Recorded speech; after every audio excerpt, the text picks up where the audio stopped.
The shelf tag says $2.99. The receipt says $4.99.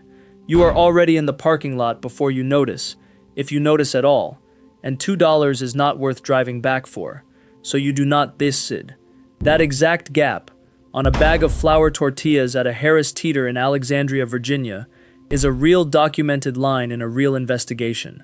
And here is the part that separates this from an ordinary mistake. The investigation did not start with a reporter. It started with employees. Workers at Kroger-owned stores in Colorado said, out loud and on the record during union negotiations, that the price labels were wrong, that it had been going on for years, and that the company already knew. So a team went and checked. 26 stores, 14 states and the District of Columbia. 3 months. What they found is not really a story about $2. It is a story about a single number that explains the whole thing, and it is not the overcharge. That number is 17. But first, what the check actually turned up. The investigation was run by Consumer Reports together with The Guardian and the Food and Environment Reporting Network across March, April, and May of 2025. They recruited shoppers and sent them into 26 stores under the Kroger umbrella. Kroger itself, but also Harris Teeter, Fred Meyer, Fry's, Ralph's.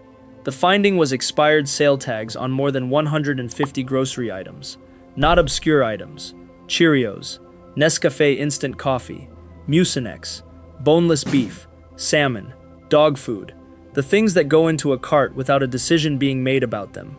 The average overcharge was $1.70 per item. As a percentage, that is 18.4% above the advertised sale price, and the tags were not off by a day or two. Roughly 1 in 3 of the expired tags was at least 10 days out of date. Some were more than 90 days past expiration. 90 days.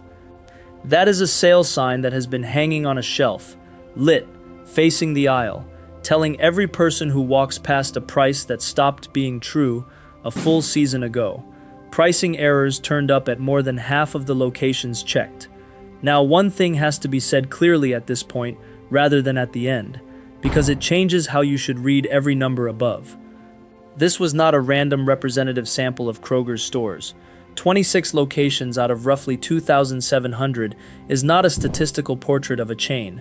It is a spot check, and it was a spot check performed by people who already suspected what they would find. Kroger's response leaned directly on that point. The company said the allegations amounted to misinformation drawn from a handful of discrete issues out of billions of daily transactions, and that its business model for nearly 2 decades has been built on bringing prices down. Both of those things can be true at once, and this is where it gets more interesting rather than less. Because a spot check cannot tell you how often something happens. What it can tell you is whether the thing is possible, and how it happens when it does. So let us talk about how it happens, because the mechanism is the actual story, and there is nothing mysterious about it. Kroger generally rotates sale tags on Wednesdays. Weekly promotions end, new ones start, and somebody physically walks the aisles pulling old tags and putting up new ones. Now hold this figure in your head. A single store can have as many as 15,000 discount tags displayed at one time. 15,000 small pieces of paper, each of which is a promise, each of which has to be found and replaced by a human being on a schedule, every single week, in the middle of a shift that also involves stocking, cleaning, and customers. If you get 99% of them right, you have left 150 wrong tags on the shelf. And that is where 17 comes in. According to Consumer Reports, Kroger stores have lost an average of 17 employees each since 2019. 17 people per store. Meanwhile, the tag count did not fall. The shelf did not get smaller. The Wednesday did not get longer. That is not a moral failing on anybody's part. That is arithmetic performed on a floor plan. Take that $1.70 and walk it outward. On a single item, it is nothing. 4 sale items in one trip, and you are near $7 over. Do that weekly, and it is roughly $350 a year, out of a household that was specifically shopping the sales, because the budget is tight.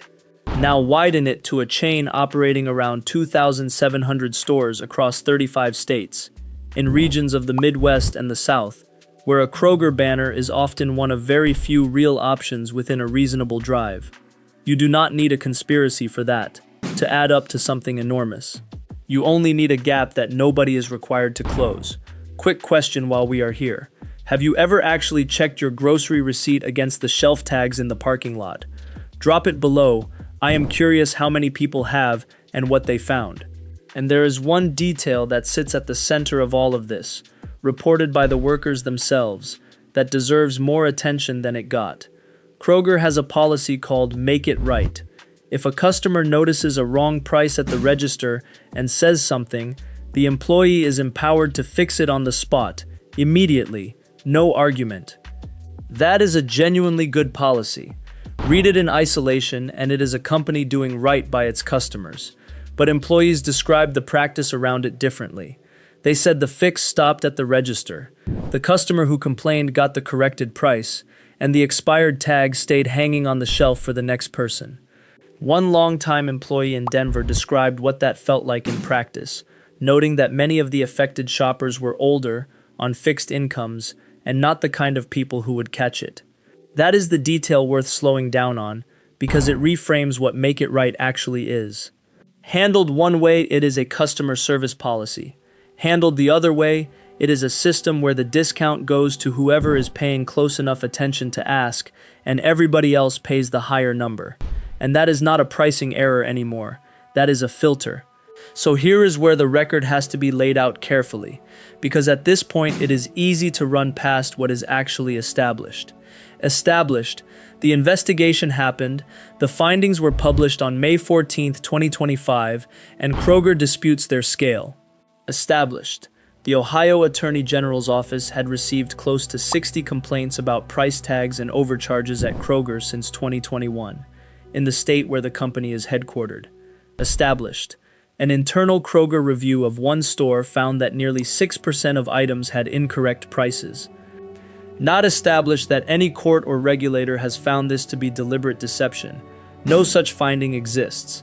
And also worth stating plainly, follow-up visits by other outlets after the story ran found pricing at Kroger locations markedly improved, in some cases perfect.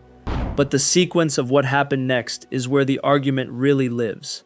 On May 29th, 15 days after publication, Kroger announced it was hiring an additional 15,000 employees to enhance the customer experience.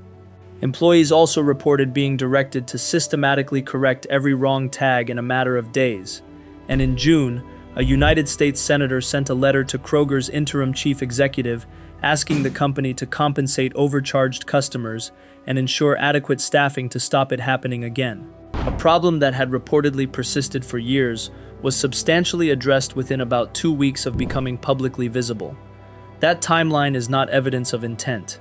It is evidence of something else, and arguably something more useful. It tells you the problem was solvable the entire time.